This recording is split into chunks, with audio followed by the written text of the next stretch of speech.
फवाद साहब, अब obviously dialogue तो है, लेकिन बज़ाहिर जब भी कभी डायलॉग का माहौल बनाने की कोशिश होती है, अभी कुछ दिनों पहले भी ये खबरें चल रही थी कि बैरिस्टर गौहर साहब और शायद गंडापुर साहब कोशिश कर रहे हैं कि कुछ मामलात बेहतर हो जाएं एस्टैब्लिशमेंट के और पीटीआई की लीडरशिप के, लेकिन ऐसा एक माहौल पैदा हो जाता है, कभी सोशल मीडिया पे कुछ आ जाता है, कभी कोई स्टेटमेंट आ जाता है, कभी कोई ऑडियो लीक आ जाती है जिससे मामला खराब हो जाता है। आपको लगता है कि ये सब कुछ क्या बानी पीटीआई की कंसेंट से होता है या बेसिकली वो भी इस पूरे मसले में इस्तेमाल हो रहे हैं? देखिए, बात सीधी है। बात यह है कि इस वक्त जो हमारे ताकतवर हल्के हैं और हुकूमत है, जैसे जरदारी साहब है और शहबाज शरीफ साहब वगैरह है, वो जरूरत ही महसूस नहीं कर रहे कि हमने कोई डायलॉग करना है, को मुल्क को नॉर्मलाइज करना है। वो समझते हैं कि हमने पीटीआई को साइडलाइन कर दिया है, जब दिल करता है हम इमरान खान को इनके मिनी ऑर्डर कर देते हैं, उनका राब्ता खत्म हो जाता है और पीछे पार्टी की कोई हैसियत जो है वो नहीं है। एक जो अमेरिका की तरफ से खतरा था कि वो शायद दबाव डालें, कि ये समझते हैं कि वो हमने जो ट्रांजैक्शन की है उससे वो दबाव भी फिलहाल हट गया है। लेकिन मसला ये है कि यहाँ तो चपड़ासी की सीट कोई अपनी मर्जी से नहीं छोड़ता। तो जब तक आप एक दबाव नहीं बनाएंगे, पॉलिटिकल प्रेशर नहीं बनाएंगे, तो हुकूमत ये सोचने को ही तैयार नहीं है कि हमने जो हकायक है उसको तस्लीम करना है और कोई पाकिस्तान को नॉर्मलाइज करना है। तो ये कहना जो फलानी जगह के ऊपर वो जो सोशल मीडिया पे ये वीडियो चल गई है, फलाना हो गया, this is more of an excuses.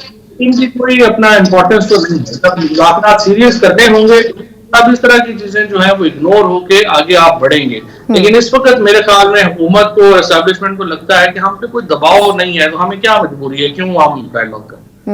दोस्त, आखिर में सर ये फरमाइएगा कि आपके ख्याल में इस वक्त पीटीआई जिस मरहले से गुजर रही है, एक तो ग्रैंड अलायंस की एक अपॉर्चुनिटी है जो अवेल की जा सकती है, लेकिन उसमें भी अभी अगर जेयूआई शामिल नहीं होती है तो शायद उसका वेटेज वो नहीं होगा। आपके ख्याल में इसमें विनर पोजीशन पे कौन नजर आता है अगर ये ग्रैंड अलायंस सक्सेसफुल होता है? वो पीटीआई होगी या आपको लगता है कि जेयूआई इस्तेमाल करने की ज्यादा अच्छी पोजीशन में होगी इस अलायंस को? देखिए, बात यह है कि ग्रैंड अलायंस तो होना ही चाहिए और जेयूआईएफ और पीटीआई इकट्ठे होंगे तो हुकूमत के लिए कोई खतरा बनेगा, वरना ज़ाहिर है कोई अभी तक कोई वो खतरा नहीं है। लेकिन चूंकि मुझे पता है बड़ी चीजों का, मेरी मौलाना से भी बड़ी मुलाकातें हुई हैं, मेरी खान साहब से भी काफी ज्यादा इस पर मुलाकातें हुई हैं और मैंने ही एक्चुअली उन्हें कन्विंस किया था और आपके सामने मैं आपके प्रोग्राम में साल से ये कह रहा हूँ कि ग्रैंड अलायंस बनना चाहिए, इसके अलावा और कोई रास्ता जो है वो नहीं है। लेकिन अनफॉर्चुनेटली पीटीआई की मौजूदा लीडरशिप में मुझे कोई बंदा नजर नहीं आता जो कि इसको एग्जीक्यूट कर सके और उसकी वजह से मेरी राय ये है, I can be wrong, Imran Khan की रिलीज में पहले आखिरी संजीदा एफर्ट बुशरा बीबी ने की थी।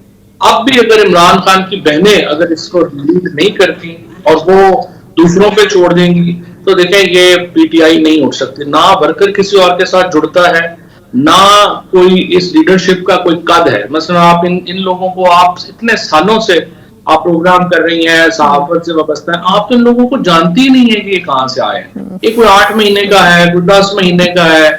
इतना ऐसे जो लोग हैं जिनका कद ही नहीं है, जो बुनियादी तौर पे बोने हैं, तो कैसे लोगों को इकट्ठा करेंगे? तो फिर फवाद साहब, कथा कलामी की माजरत, लेकिन फिर इसका मतलब है कि ये मफरूजा दुरुस्त है कि बहुत से लोग नहीं चाहते पार्टी में कि खान साहब को रिहाई मिले।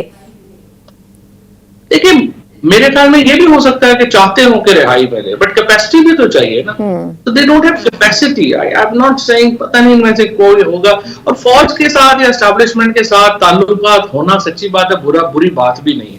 मुझे तो अपना बड़ा रिग्रेट है कि जब खान साहब ने कहा कि राब्ते खत्म कर दें तो हमने उनकी बात मान के राब्ते खत्म कर दिए, जिसका बहुत नुकसान हुआ खान साहब को भी और हमें भी। आज हमारे राब्ते उस वक्त ना होते तो हम ये जो कर रहे थे, ये मोहसन नकवी या जो अहमद मलिक वगैरह ने जो वन साइडेड एक पूरी तस्वीर सामने रखी, वो ना रखी जाती और हमारा भी बात सुनी जाती। तो मेरे ख्याल में राब्ते होने में कोई प्रॉब्लम नहीं है, बट उसको फिर यूटिलाइज करें आप इमरान खान की रिहाई के लिए, तो फिर ही फायदा है ना। एग्जैक्टली। बहुत बहुत शुक्रिया।